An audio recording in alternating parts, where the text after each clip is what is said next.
Así es, mi querido José, muy buenos días para usted y para todos nuestros amigos que sintonizan en este momento la revista. Bueno, un presentador de televisión de apenas 41 años, Ricardo Cáceres, del programa Venga la Alegría en México, se me estaba olvidando el nombre del programa, pero ya me acordé, sufrió un infarto con apenas 41 años. Todo comenzó cuando iba a entrar al set, como que yo venga aquí, Dios no quiera, y de pronto le comenzó un dolor en el pecho. Nos hemos familiarizado los ticos muchas veces con términos como tiene una arteria bloqueada, pero los datos son alarmantes. 1 de cada 3 ticos fallece por enfermedades del corazón. Por eso debe estar en vigilancia. Y es que, como le comentaba, nos familiarizamos con términos como tiene la arteria tapada, pero ¿hasta dónde un cambio de vida puede solucionar este problema? ¿Cuándo se necesita un tratamiento urgente y cuáles son sus síntomas? Bueno, abordamos el tema en compañía del cardiólogo de la casa, el doctor Alejandro Sanabria. Doctor, ¿cómo está? Muy buenos días. Muy buenos días, Sergio, ¿qué tal?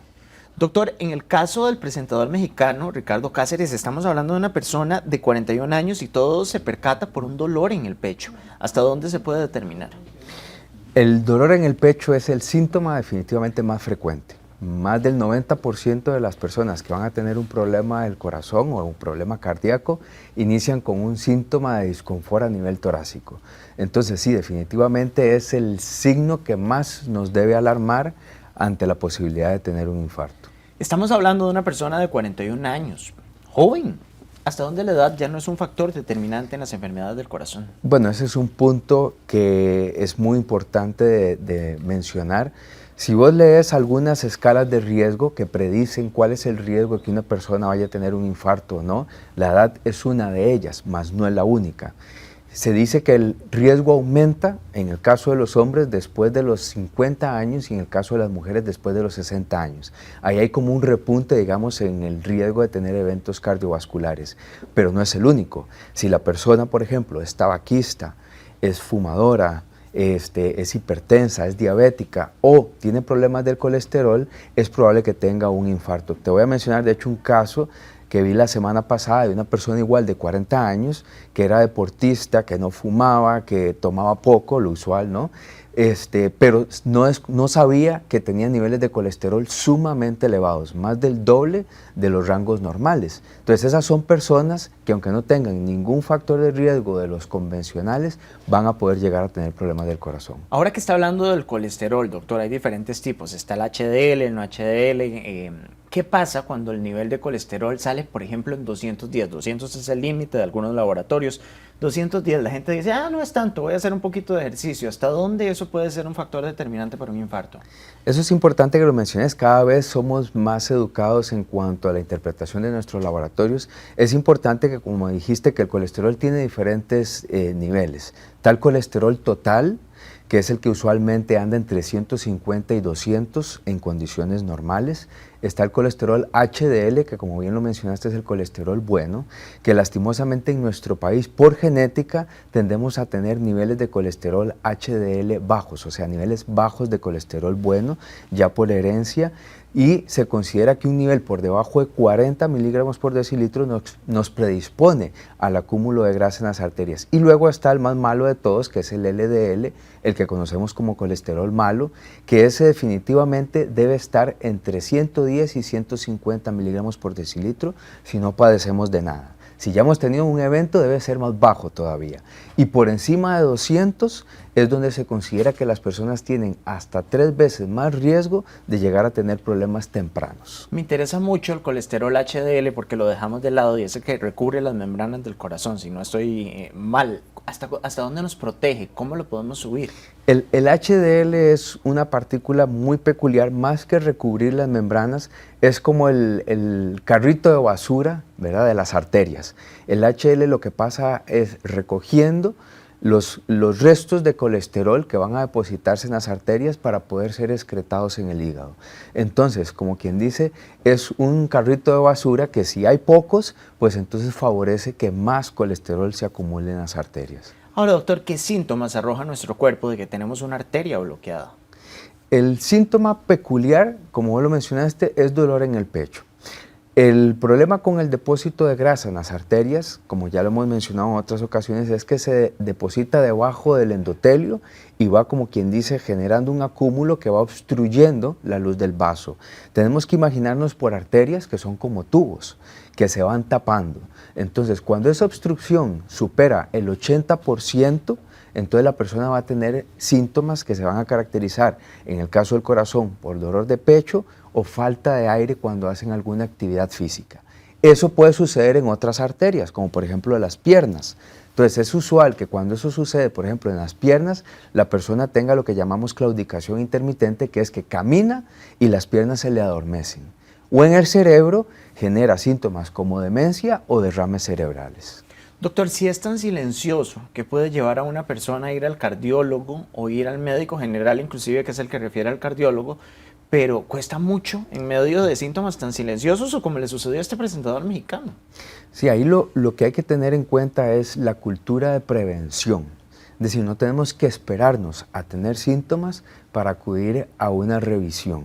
Yo le digo a la gente que por encima de los 30 años ya debemos empezar a hacer una cultura de prevención, por lo menos con un chequeo anual de exámenes del colesterol, de ácido úrico, de niveles en sangre de azúcar. Y si tenemos un familiar de primer grado, llámese un hermano, una hermana, nuestro papá o nuestra mamá, que tuvieron un evento cardíaco, debemos ser todavía más cautelosos y revisarnos de forma todavía mucho más temprano, porque puede ser que haya algún factor hereditario que nos predisponga a tener eventos. Porque el ácido úrico puede ser un factor determinante para sufrir algún problema cardíaco. A los ticos a veces nos sale muy alto si seguimos consumiendo carne y todo eso, que sí se debe consumir la proteína, no estoy en contra, por supuesto que no, pero sí puede afectar. Esto que mencionas es importante, hay que tener un equilibrio. El ácido úrico, el problema que hay con el depósito de grasa en las arterias, el colesterol y todo, es un desbalance entre los agentes oxidantes y los antioxidantes.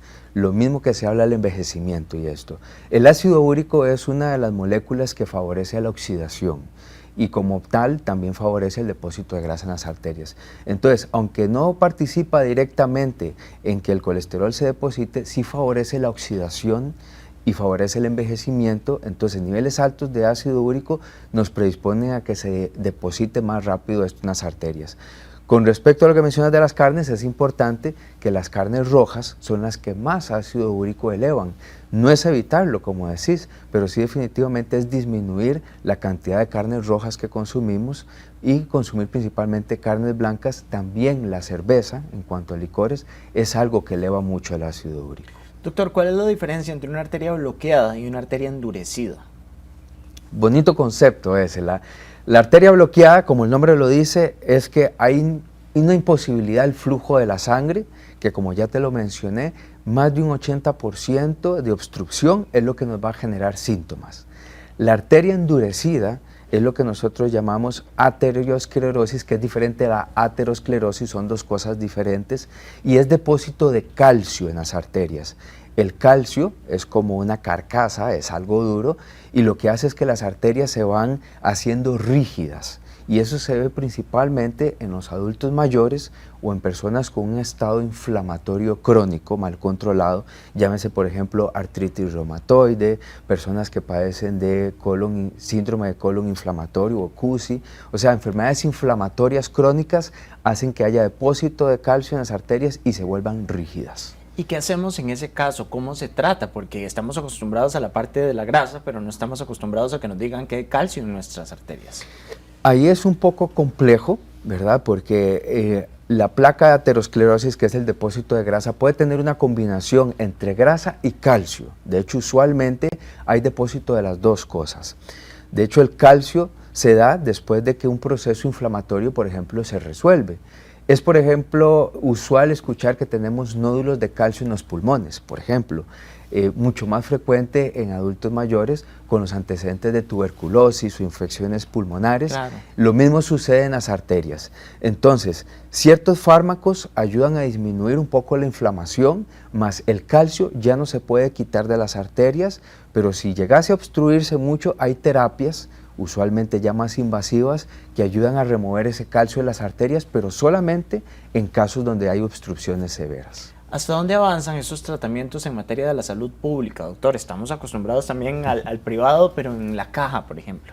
Bueno, dichosamente la caja tiene cada vez más recursos para la solución de estos problemas. El problema que tenemos con la caja es una relación de oferta-demanda. hay demasiada demanda y poca oferta. Entonces eso hace que las listas de espera se alarguen. Pero en cuanto a tecnología, la verdad es que la Seguridad Social dispone ya muchos equipos y profesionales que en caso de que hayan arterias obstruidas con calcio puedan ofrecer alguna medida terapéutica para tratar de abrirlas en caso de ser necesario. Doctor, vamos a el dolor en el pecho, nos vamos a poner de pie porque es uno de los síntomas que más preocupa. Claro. Se puede confundir con algo muscular. Generalmente, ¿dónde se presenta el dolor de pecho? Cuando está un infarto, cuando podemos sufrir un infarto. La gente lo que hace es que tiene un dolor que refiere que es total retroesternal, o sea, el esternón, que es el hueso que está en el medio del tórax, la gente refiere que detrás de ese hueso siente una opresión, eso es lo característico. Sería acá. Exactamente, pero sienten apretado. De hecho, la gente usualmente cuando tiene un dolor en el pecho, esta es la manifestación que dicen, ¿no? Acá. O sea, ponen la mano así y dicen que les duele el pecho, ¿verdad? Que les apretaran como si les estuvieran poniendo la pata de un elefante encima. Eso es lo que la gente siente usualmente, que les están comprimiendo el corazón. Es muy diferente a un dolor punzante o a un dolor puntual que a veces la gente puede localizar con un punto, ¿verdad? Como me duele específicamente en este sitio, ¿verdad? Si me presiono me duele. Curiosamente, esos son dolores menos usuales de problemas cardíacos. Ahora, otro de los síntomas del infarto es el dolor en el brazo. ¿Hasta qué punto? Porque a veces a uno le duele el antebrazo y uno de pronto dice, ¿será que voy a sufrir un infarto? Sí, eso es buena pregunta. Y el dolor, eso es lo que nosotros llamamos dolor irradiado, ¿verdad? Entonces la gente siente la opresión en el pecho y siente que ese dolor, como dicen en términos populares, se le riega, ¿verdad? Se expande hacia el brazo, usualmente el brazo izquierdo. Exactamente, pero no es como que le duele la parte distal del brazo o la mano, no, es que siente un dolor sordo que le viene desde el pecho y se le va al brazo izquierdo. Algunas veces puede ir incluso hacia arriba también. Hacia la mandíbula. Hacia la mandíbula o el cuello. ¿En qué parte de la mandíbula normalmente o en el cuello, si lo podemos señalar? Sí, básicamente siente que el dolor se le va hacia abajo de la mandíbula y como que le está apretando el cuello también. Entonces es un dolor que a veces no duele el pecho, eso es importante tenerlo, porque hay veces que la persona camina, que eso es otro característico, ¿no? Que es cuando hace ejercicio, camina y siente que le duele la mandíbula y el brazo, nada más, principalmente en personas diabéticas o adultos mayores. Pero usualmente el dolor inicia en el pecho, como te digo, es opresivo, se va hacia la mandíbula, principalmente al lado izquierdo de la mandíbula y al brazo izquierdo, y se puede acompañar de sudoración fría, náuseas o sensación de vómito. Sentémonos, doctor. ¿Qué podemos hacer en ese momento cuando comienzan esos síntomas como dolores a los que no estamos acostumbrados? Lo primero es detectar si hay un patrón. La mayoría de las veces las personas empiezan a sentir molestias previo a tener el infarto o el evento más grande. Entonces, lo primero es, si la persona empieza a sentir que cada vez que hace una actividad física, camina 100, 200 metros o sube una cuesta, inicia con dolor en el pecho, falta de aire, es lo primero que tiene que ser un signo de alarma para pensar que algo puede andar mal. Lo otro es, si el dolor es muy intenso, ¿verdad? Estoy con sudoración fría, siento que me voy a desmayar, no hay que quedarse en la casa, hay que acudir lo más pronto posible a un hospital, porque hay algo que es cierto en esto y es que aquí es una lucha contra el tiempo. Si nos estamos infartando, entre más temprano, más rápido consultemos al hospital y nos puedan desbloquear la arteria que se tapó, más posibilidades hay de que el infarto sea más grande y se dañe más el corazón. ¿Qué le hacen a uno cuando llega normalmente con un infarto a un hospital? ¿Cuál es? Porque la gente normalmente dice, bueno, no, me va a dar el infarto, no voy a ir al hospital o no corren en el momento adecuado. Esa etapa temprana que usted nos señala es sumamente importante. Claro, es lo que nosotros llamamos un periodo de ventana, que para poder proteger la mayor parte del corazón, tiene que ser un periodo de ventana en el que nos inicia el dolor y vamos al hospital y nos tratan de abrir la arteria en menos de 2 horas. Es un periodo de ventana sumamente estrecho. ¿Qué es lo que pasa? Que la mayoría de las veces la gente está consultando muy tardíamente, por muchas razones, porque le da temor ir a emergencias, porque a cada rato vemos noticias de que los hospitales están colapsados, de que nos van a hacer esperar horas en una banca, pero la mera realidad es que si tenemos un dolor en el pecho, en la mayoría de los hospitales hay tamizajes se hace un electro y si se ve que hay alteraciones, inmediatamente se pasan y se trata de que en menos de 2 horas esa arteria se abra. Y así es la única manera de poder evitar que mayor parte del corazón se muera. Si llegamos después de ese periodo de ventana, ya entonces caemos en lo que llamamos un infarto en evolución, ya el periodo de ventana se pierde y ya entonces hay que hospitalizarlos, estratificarlos, ver qué tan necesario es hacer el cateterismo, pero ya se pierde la posibilidad de poder hacerlo tempranamente. Doctor, ¿hasta dónde la taquicardia puede ser un factor para que una persona sufra de un infarto? A veces nos familiarizamos tanto con que en el momento de ansiedad me da taquicardia o que en tal momento se me acelera el corazón, pero lo veo ya como parte de la vida diaria. Eso va a depender mucho de los factores de riesgo que tengamos. La taquicardia, el acelerar del corazón es algo que aumenta el consumo de oxígeno del corazón y si tenemos alguna arteria que está ahí semiobstruida y nos da un episodio de taquicardia, mucha ansiedad, se aumenta el cortisol, se aumentan las catecolaminas y la presión sube, entonces hay posibilidad de que ahí sí podamos tener problemas del corazón, pero tenemos que tener cierta predisposición, o ser hipertensos, o ser diabéticos, o tener una arteria obstruida para que eso pueda culminar en un infarto. Doctor, normalmente cuando a la gente se le mandan pastillas, no pregunta, ¿esto me va a interferir en tal cosa? O no le dicen al médico si es hipertenso. ¿Cuánto pueden interferir algunas de las pastillas que nos mandan para cualquier padecimiento en la salud del corazón?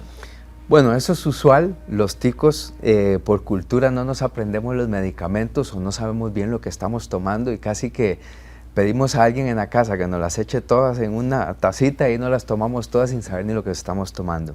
Pero sí es importante saber por lo menos si tomamos una pastilla para la presión, una para el colesterol, una para el azúcar, porque sí hay medicamentos que interfieren principalmente con la presión y el azúcar. Te voy a dar un ejemplo, medicamentos para la gripe que hemos hablado mucho, que contienen esto que se llama fenilefrina, que puede aumentar la presión, antiinflamatorios que pueden aumentar la reabsorción de sodio en el riñón y también pueden aumentar la presión, o en el caso de los diabéticos, ciertos jarabes, por ejemplo, que son a base de azúcar y pueden también alterarnos el azúcar. Estos que uno se los toma y dice estoy tomando azúcar completamente. Exactamente. Ahora, doctor, ¿cómo se vive mientras nos dan el tratamiento adecuado? ¿Cuánto porcentaje hay de fallo para que el tratamiento no pegue, por decirlo así? Me acuerdo a mi mamá, le dieron varios tratamientos para la hipertensión, pero algunos no le funcionaban hasta que ya le llegaron al correcto. Ahí hay varios puntos que tomar en cuenta. Uno es, si tenemos un problema, tenemos que fijarnos metas y tenemos que alcanzarlas. No solamente tomarse los medicamentos. Vos me decís, bueno, yo soy hipertenso o hipertensa y me tomo las pastillas todos los días, pero no verifico si esas pastillas me están haciendo efecto. Es algo que hay que tener en cuenta. Las presiones en las personas que padecen del corazón tiene que ser la mayoría por debajo de 130/80. Es decir, señores hipertensos, no es solamente tomarse la pastilla, es verificar que la presión esté adecuadamente controlada. El azúcar tiene que estar, la hemoglobina glicosilada, que mucha gente no sabe qué es, que nos dice cuál es el promedio de azúcar en los últimos meses, debe estar por debajo de 6.5%. El colesterol, no es solamente tomarse la pastilla del colesterol, es verificar con exámenes de sangre por lo menos 2 o 3 veces al año que los niveles de colesterol malo, que es el LDL, están por debajo de 80. Entonces, en realidad es tomar los medicamentos que nos permitan llegar a las metas que se requieren para el problema que tenemos. Ahora que usted está hablando del azúcar y la relación que tiene con el corazón, muchas veces nos centramos en solo lo que dice el glucómetro. La hemoglobina glicosilada es un parámetro que se tiene que ver y que los ticos a veces dejamos de lado por lo que dice el glucómetro de la farmacia. Sí, eso es muy común y pasa como con la presión, que ahora usamos el mapeo para dar un promedio, igual con el azúcar. ¿Por qué? Porque han habido personas, por ejemplo, que cuando tienen que ir al médico, esa semana no comen absolutamente nada dulce, se cuidan, el día anterior hacen 12 horas de ayuno para que la glicemia en ayunas les salga bien el día de la cita. Ya pasó la cita y el resto de los días hacen un desarreglo. Entonces, para eso existe la hemoglobina glicosilada, porque cada vez que hay elevaciones de azúcar en la sangre, hay proteínas que portan o adquieren ese azúcar y quedan como quien dicen glicadas, ese es el nombre. Entonces, la hemoglobina glicosilada lo que mide son los promedios de azúcar que tuvimos durante los últimos 3 meses. Por ejemplo, si tenemos una hemoglobina glicada en menos de 6%, que es lo normal, indica que el promedio de azúcar de nosotros es alrededor de 120 miligramos por decilitro, que es lo normal. Si la hemoglobina glicosilada está por encima de un 10%, que es muy frecuente en personas diabéticas lastimosamente, eso indica que nuestro promedio de azúcar está por encima de los 300 miligramos por decilitro. ¿Y hasta dónde eso puede influir en la salud del corazón, doctor?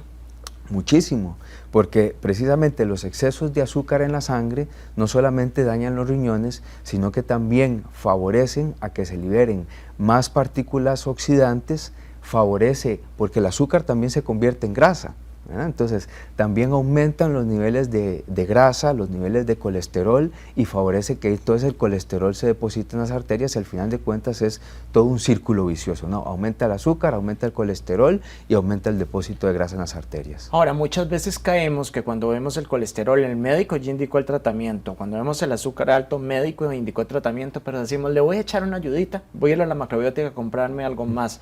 ¿Hasta dónde eso puede perjudicar más bien en lugar de favorecer? Va a depender de lo que vayas a comprar en la macrobiótica. O sea, si pensamos que vamos a disminuir el azúcar únicamente con cosas amargas, que es algo muy popular, ¿verdad? De hecho, yo siempre recuerdo a un tío mío con mucho cariño que se controlaba el azúcar con Hombre Grande. No sé si lo has probado, sí, claro, alguna vez. Bueno, no lo he probado, pero sí sé qué es. Es lo más amargo que yo he probado en la vida.